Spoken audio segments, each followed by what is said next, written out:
Hello, welcome back to the channel. Today, we're diving right into creating and using milestones in teamwork.com, the ultimate project management tool. First things first, log into your teamwork.com account and select the project where you want to add a milestone. This is your first step because milestones help you mark major events in your project and keep track of your progress. Now that we've selected the project, let's click on the Milestones tab on the left-hand side menu.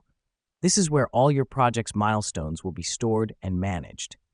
Next up, click on the Add a Milestone button. This will open a new window where you can name your milestone and set its due date. When naming your milestone, make sure it's clear and descriptive.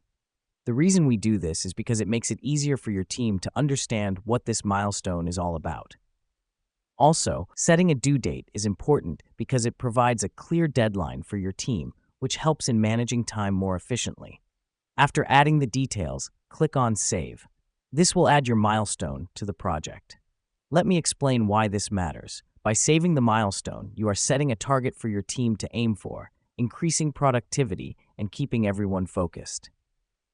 Now, to use the milestone, simply assign tasks to it. This helps us because it links the tasks to a specific goal, making it easier to monitor progress. Simply click on a task and under Milestone, select the one you just created. Now you know how to create and use milestones in teamwork.com. It's a straightforward process, but crucial for effective project management and team collaboration. Thanks for tuning in, and until next time, keep those milestones coming.